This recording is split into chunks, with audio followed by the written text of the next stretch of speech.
spooky bitches? This is Cocktails to Die For. It's Katie and Vicky. Today, well, first disclaimer. So this has a lot of murder. Very, I would say graphic, harsh killings, as well as rape, child rape. God, all the trigger warnings. Animal abuse in there anywhere? No. Some strangulation, pornography. I don't know if that's a trigger, but I doubt it. That's what I got so far. So definitely be 18 or older, 21 or older if you're drinking. So the case that I'm going to go over today is the Cheshire Murders with the Petit family. And what I decided to do for my cocktail today was a Moscow Mule, because it is a drink very well known in Connecticut. But first we have to open up our ginger beer. So un momento while we open the ginger beer. No, but don't you have one in there? Oh, probably. Yeah. Oh, just so smart. Hold as we find a bottle opener. If you've heard of this case, then you know how devastating it is. God. Jesus, take the wheel. It squirted me. Oh, the ginger beer got me. The ginger beer. If you have not heard of this case, you're in for a wild ride. Some backstory on this case is I actually watched a documentary on it on HBO. It is an incredible documentary. It kind of goes into the death penalty and should it be revoked, should it stay, things like that. But I watched it on maternity leave when I had my second child, like 2 weeks fresh postpartum. That's perfect. Don't recommend doing it. Do that. I have not been able to sleep right after listening to that documentary. Really? Yeah, it's a rough one. Like this was a heavy pour. So we are doing, for our Moscow Mule, we have vodka, ginger beer, cranberry. Anything else? Mm-mm. And Vicky made it, so we'll see. Moscow Mule is pretty easy. You just want to do a ginger beer. The only thing I didn't have was lime. I have one. Oh, you do? Okay. It's a legit lime. What the fuck am I supposed to do with that? I don't have a knife up here. In case you're wondering. Well, we got this. Give it a little fizz. Okay. So anyway, Moscow Mule is pretty easy. You're gonna do a little ginger beer. You're gonna do a little vodka. You're gonna do a splash of lime, and then whatever your flavor of choice is. Sometimes you just want to use like that flavor vodka. I've done strawberry vodka. I don't know. What about doing like a whip? Me and my girl, my bestie, Carrie, we drink a lot of Moscow Mules together. Really? Got so shit-faced. I peed my pants. It was a whole thing. What? Did you do a flavored vodka or just regular? We did strawberry vodka. Oh, okay. Ginger beer's sticky, in case you're wondering. Everything on here is sticky. So, yeah. All right. Cheers. Cheers.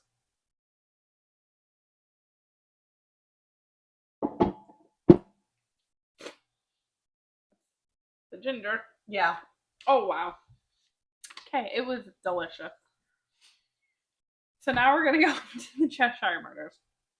So this is a devastating case that involved the murder of a mother, Jennifer, I think it's Hockey Petit, and her two daughters, Haley Petit and Michaela Petit. It is also a case that terrified a small and close community. The killers in this case were Josh and Stephen. So I'm going to go ahead and do a little backstory on them. So Stephen it's Stephen Hayes, and his records prior to this devastating case included burglaries, mainly during the day. So that was kind of the odd thing, is he would go and he would watch, he would like go to a park or go to a public event. He would sit in his car, he would watch people leave their vehicles during the day, and then he would come in and break in to their cars and steal whatever items they could. All right, well, at least he's just stealing things. He hasn't killed anyone yet. He did not have a track record of violent crimes. Okay. However, he did get sexually assaulted as a child at some point. Didn't go into full detail what happened or how. I do know that he lived with his mother and two brothers who were devastated by what happened. Okay. And we'll go a little further into that, but they described Stephen as very manipulative, condescending, constantly a liar, and always lying to his mother. Yeah. They did not want to live with him. They did not like it. Okay. But for the most part, from what you could hear about his childhood, it was overall pretty normal and happy. They had the whole family pictures, celebrated holidays together, all that stuff. Okay. His brothers went off, lived a good life, to my knowledge. Well. He does have a daughter, but was unfortunately unable to be a part of her life due to being in and out of jail from these burglaries. In the documentary on HBO, which I highly recommend you watch, it does say that she graduated the police academy. So I don't know if she became an officer. I don't know what happened from that, but she did pursue something, and I think part of her reason for doing that field of work involves her father. Right. Her dad was a crazy person. That did awful things. Yeah. And then we have, I'm not going to say this name good. It's a Russian name. Joshua Komarjeski. Oh, yeah, no. Yeah. Mm-hmm. So Stephen was in his late 30s, early 40s during this crime. I'm going to refer to Joshua as Josh just to make it easier. He was 26 at the time of the murders.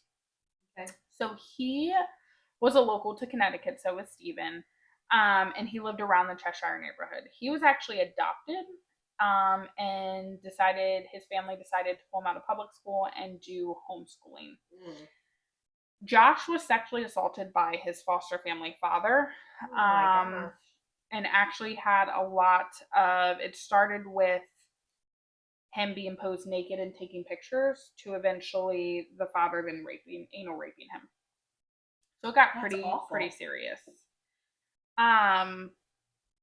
So he didn't have a great childhood. He wanted to be out of his home as much as possible. His family was very much affiliated with religion and church, which is why they also did homeschooling. And in this documentary, his previous girlfriend mentioned, I dated him for 2 years. He never wanted to be home, but like he went to church every day and listened to these sermons about how you're not supposed to have sex and you're not supposed to do these things. And then he's at home and this is happening to him, and he feels like he's living in sin, but it's not his fault at this point. Right, yeah. So he had a pretty traumatic childhood. He did develop a drug addiction. I mean, honestly, with that type of childhood, who wouldn't? Yeah. And he was in and out of rehab. During his last stint of rehab, during one of his days, he did meet Stephen, but his counselor in rehab described him as very artistic, and it actually shows some of his work in the documentary. He's a very good artist, very talented. He truly wanted to stay clean. He wanted to reconnect with family and hopefully become an architect one day. So his criminal record consisted of burglaries, 18 to be exact, nothing overly violent. His defense attorney for this case, however, described him as having a mind that could remember things no one else would. He would steal things and be able to tell you everything he stole years prior.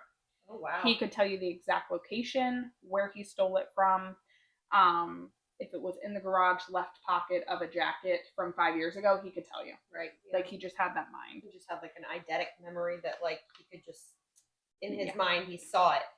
Yep. His process for burglarizing homes mainly consisted of sneaking into the home in the middle of the night, spending hours in them while people were sleeping, and taking items from said owners. He told his defense attorney that he would stay in the homes after burglarizing them and listen to owners sleep. That is a sociopathic behavior right there. Like, anybody who can break into another person's home while they're home, there's something inherently evil about that. I'm sorry. Like, you know there's a chance you're going to get caught and there's going to be a confrontation and you don't care. He even was so brave to break into homes with state troopers. Oh, I mean, why not? So in state troopers, who cares? Yeah. In the documentary, I wish I would have wrote down the name. It was someone, either a defense attorney at one point prior. I think it was right when he started his long stint of prison. He described to the judge at some point when this kid was arrested for burglary, you need to watch him. There is something, he's going to be, his mind, he said, was just so evil. He was like, the fact that he can listen to people sleep, watch them while they sleep. And all his ex-girlfriends in this documentary described him as always driving around rich neighborhoods, Cheshire being one, and looking at these families and being like, one day I'm going to have this. And he would like to watch them. So it was almost like he would watch a life that he wanted that he couldn't have. Which is sad. I mean, sad in a way, and also just like at the end of this thing, you won't feel for him. No, I mean, and I get that, but at the same time, like he really had no real chance. He had life. None. Like, I mean, really, when you come from a family like that where you're being molested and things like that, like obviously, I'm not giving any of these people excuses. No, but really, when you've been set up for failure, what else do you do? The crimes he did end up making sense. Yeah. So his criminal history eventually caught up to him. He was sentenced to 9 years in prison in 2002. In April of 2007, he was paroled. Josh and Stephen met at a halfway house in May of 2007. They formed a friendship. They would talk daily. The counselor there said it seemed appropriate for them to be friends because Stephen was aware of recovery, and he like knew the NA book by hand. Okay. So much he had a name that was like NA Steve or something like that because he just knew it. And the counselor knew that Josh wanted to stay sober, so he looked to Stephen as a good mentor. They eventually left the halfway house, stayed in contact through NA meetings and obviously cell phones. 2 days prior to this crime occurring, Stephen had an altercation. When he left the halfway house, he went and lived with his mom and brothers. Had an altercation with one of his brothers in his mom's house. He left the house, obtained some crack, got high. At this point, he decided to go to an NA meeting and saw Josh again. Josh, at this meeting, offered him a way to make money, which consisted of burglarizing homes in a wealthy neighborhood. Why not? This all changed the moment he met young Michaela. So, now we're going to circle on back to the Petit family. So Jennifer is a 48-year-old mother and a pediatric nurse who was married to Dr. William Petit. Their daughters were Haley, who was 17. She recently graduated from Miss Porter School and was planning to attend Dartmouth College. Ooh, Dartmouth, that's fancy. Yeah. Michaela was 11 years old and attended Chase School. The Petit family was like any average American family. They were involved in their community. Haley fundraised over $50,000 for an MS foundation in honor of her mother because her mom was recently diagnosed with MS. But everyone described that Haley as you would never know she did it because she just wanted to do it as a way to give back to her mom. July 22nd was like an average Sunday for the family. They attended church. Once completed, Jen and her girls went to the beach, and Dr. William went golfing. Okay. The horrifying events started July 22nd, 2007, when Jennifer and her daughter Michaela went to the local Stop and Shop for some groceries to make dinner. They were unaware while shopping they made a new friend, and his name was Josh. He followed them around the store, watching and observing the family as they shopped. In the HBO documentary, it was reported that Josh became instantly obsessed with Haley. She's the 11-year-old. No, I thought that was Michaela. Yes. Okay. It was Michaela. Sorry. Backtrack. Fine. Michaela and her mother went about their shopping trip, loaded up the groceries, and drove home. Josh followed them home without their knowledge. He saw their home, memorized their address, and could not stop obsessing about Michaela. At that moment, he knew he had to have her.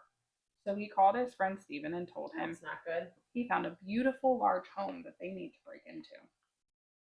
After the Petit family ate dinner, the girls watched Army Wives in the living room till about 11 p.m. Their mother was upstairs completing house chores, getting ready for bed, and William sat in the sunroom reading the paper. The girls locked up the house. Haley went to her room, and Michaela laid with her mother in bed reading Harry Potter. William eventually fell asleep in the sunroom. It wasn't as unheard of for William to fall asleep on the couch because of his wife's recent diagnosis of MS. He didn't want to wake her up in the middle of the night. Right. So if he fell asleep, and he let the girls do the thing. Michaela ended up falling asleep in bed with her mom. Josh and Stephen decided to break in at 3 a.m. on July 23rd, 2007. Upon entering the house, Josh and Stephen found Dr. William Petit asleep on the couch in the sunroom. Josh found a bat on the porch and decided to beat Dr. William in the head. and one of them forced William at gunpoint to the basement, tied him up to the poles downstairs. After tying up William, they went upstairs, got a hold of each of the girls, tied them up in their bedrooms, and tied Mom up in her room on their beds. Then they proceeded to rob this home. Wait, why did they escalate to like all of this when Josh used to have all of this burglary and just watch people sleep? It doesn't say. Okay, fair enough. I mean, that's just a very high degree of escalation. From non-violent crimes right. to violent. The only thing I can think of is, you'll find out later, Josh isn't in this. Well, yeah, obviously he wants Michaela. I get that much. And Steven is with Josh to help him. Okay. And they sure Steven isn't high on freaking whatever? And they have this man that's asleep on the couch. So they beat him in the head, get him, and then they take care of the family. Why they went upstairs at all, my thought would be it was probably Josh's idea. For Michaela, yeah. That's the only thing I can think of, and they tied her to her bed. Because previously, in any of his burglarizing, he never did this. Right. He'd just be trying to steal the stuff and then watch him sleep. Mm-hmm. Okay. So they proceeded to rob the home. Josh, of course, was not satisfied with the materialistic items and convinced Steven they needed more. And they actually found a Bank of America checkbook laying around, and that kind of gave him the idea.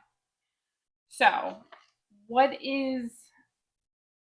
doesn't make a lot of sense, and they have released a ton of books. Dr. William Petit released a book.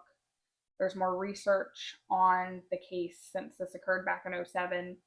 And I believe there is another book that involves letters written by one of them. And it kind of goes over the killings and everything that happened. It seems very interesting. I didn't get into all of that for this. Right. But in this time frame from 3 a.m. to now it's 7:30, they decided to wait in the home. They found the Bank of America book, and they decided that they were going to get money. And they were going to have Jennifer go to the bank and withdraw money, and they were going to be done. Okay. So they were waiting for the banks to open.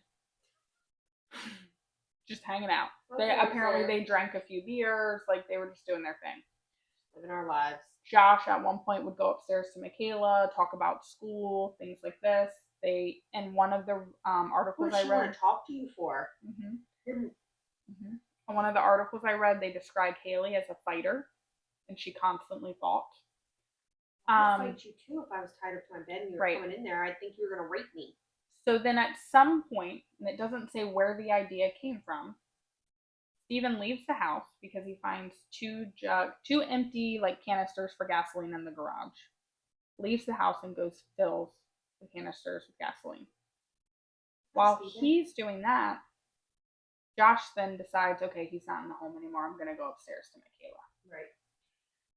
So he goes upstairs to Michaela and he starts off with pictures. He performs oral sex on Michaela. The pictures escalate a little bit further. Then Steven returns home. Or not home, but back. Yeah. To which he has his gasoline. He tells them, he doesn't say much about Michaela. And then it's time for them to take Jennifer and go to the bank. So they decide to get Jennifer, go to the bank, and withdraw $15,000. Jesus. At 9 a.m., Steven, by himself, took Jennifer to the bank, and footage shows her handing a napkin to a teller because she went in. Steven let her go in the bank by herself.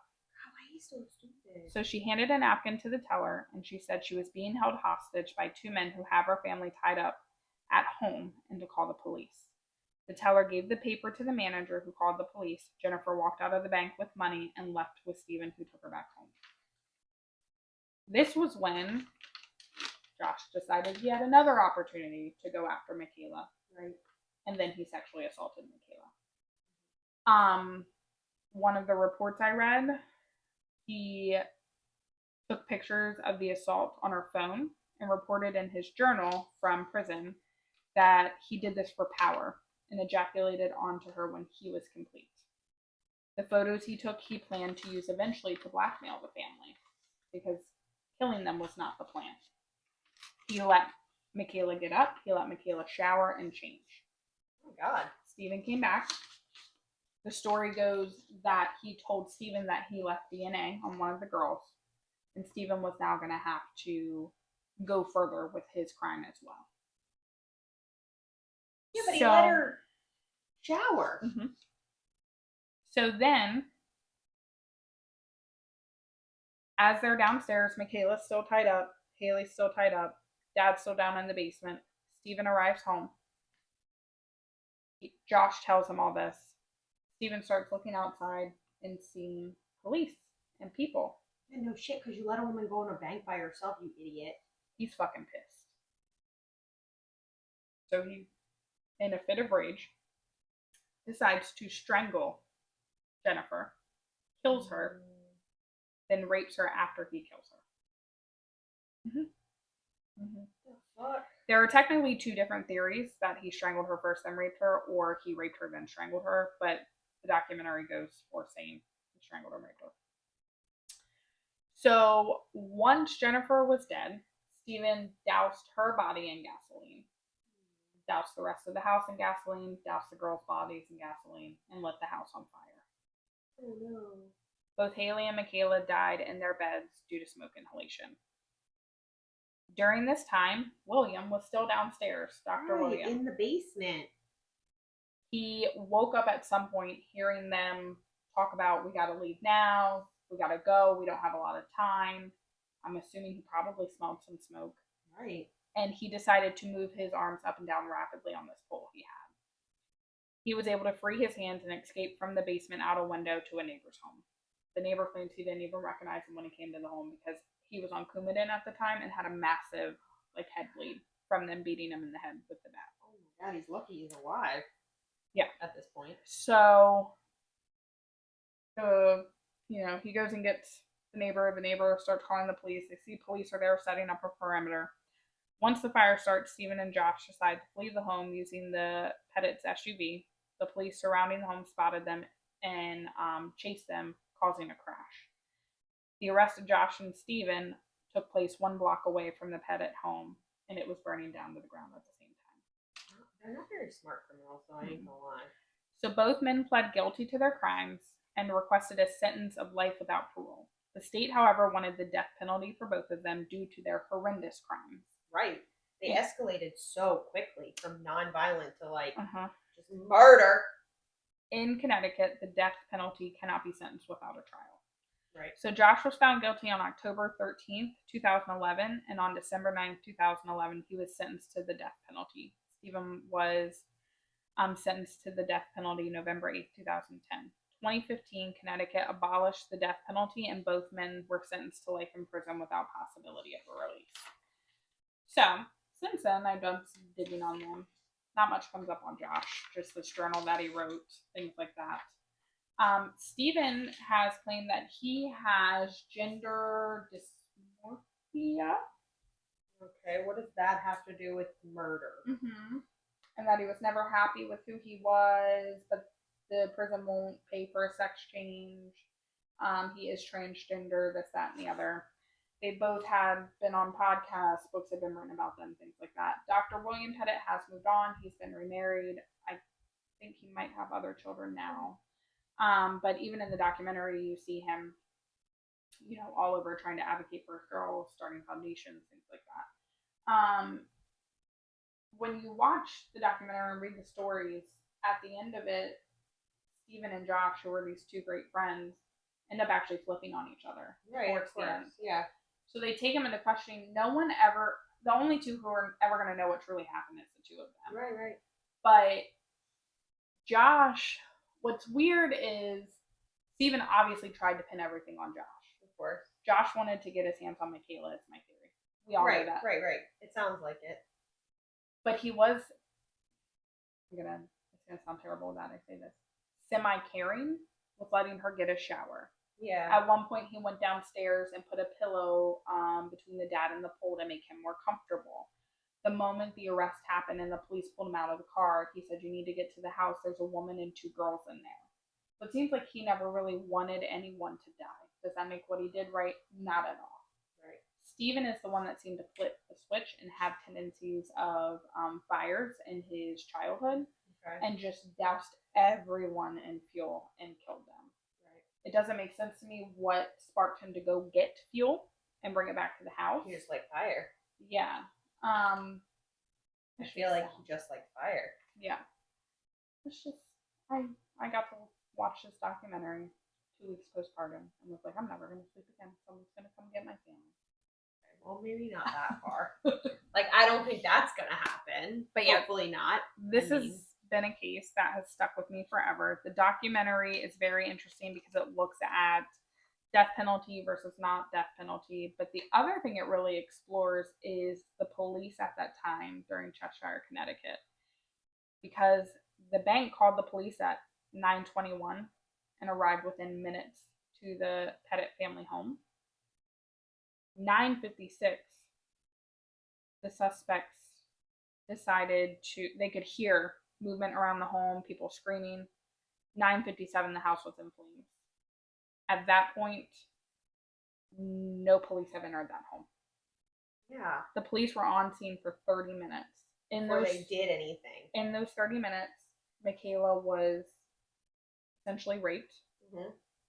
Jennifer was strangled and raped. Yeah. Gasoline was being able to be poured on the entire family and home. And the house was being able to be lit on fire and they were able to leave. There's a lot of holes in the crack there. They did like a lot of investigation on them to figure out like what took you so long? Why didn't you go in the home? Why didn't you ventilate the roof? You knew that there was a hostage situation. Why didn't you take down the door? Like what happened? Mm-hmm. So I think that police department probably learned a lot after this. I think it was something they weren't used to, unfortunately. Right. I mean, like nobody's used to that. Let's be honest. Like that's very. And I don't know that anyone thought it was going to escalate to the point it did. Right. Because at this point, you show up, you're a police officer, you're on scene, you have no idea what's in that home. Right. And it could be people who are armed. Mm-hmm. They weren't armed, but that doesn't mean they couldn't be. There's just a lot of holes in the story. That's really hard though. Like that's really hard as a police officer because you know you want to do the right thing. Mm-hmm. Like I don't blame any of these police officers because they wanted to do the right thing. And yes, like you said, what took them so long, all of that. And I get that all of that happened on their watch technically. But at the same time, like, you know, it is hard to be a police officer. Yeah. In this day and age, especially because I feel like people are so busy scrutinizing. This is way back when police were still not being scrutinized as much. Yeah, but still, I feel like. But to run into a dangerous situation, I couldn't. Yeah, imagine. I mean, like I couldn't do it. No. So the documentary is interesting in the sense that it almost kind of blames some of it on them. Right. Which I think is kind of harsh. It is harsh. I mean, and I get where they're coming from at the same time because I mean, I think you can. It's devil's advocate. You can look at right, and you're not there, so no. You don't know what they could have been dealing with. They could have said something, and both of the boys could have been like, "We have guns. We're gonna murder everybody if you didn't let us go." If you look at the police reports, that's where everyone's like, "You didn't even attempt to make contact. Yeah. You didn't contact the hostages. You didn't contact the people in the house. Like what was going on." So it was just it's very interesting to watch. It was a good one. You would have liked it. I don't have HBO. You can watch on YouTube now. It's so old. I watched it on YouTube today. Did you really? I did. Oh my gosh. Yeah. Here we are. We're watching shit on YouTube. No, I wasn't at work. It was good though. You would like it a lot. But yeah, so that's my spooky shit. Oh, that's really sad though. That's a shitty story. It is. All right, peoples. Stay spooky and stay safe.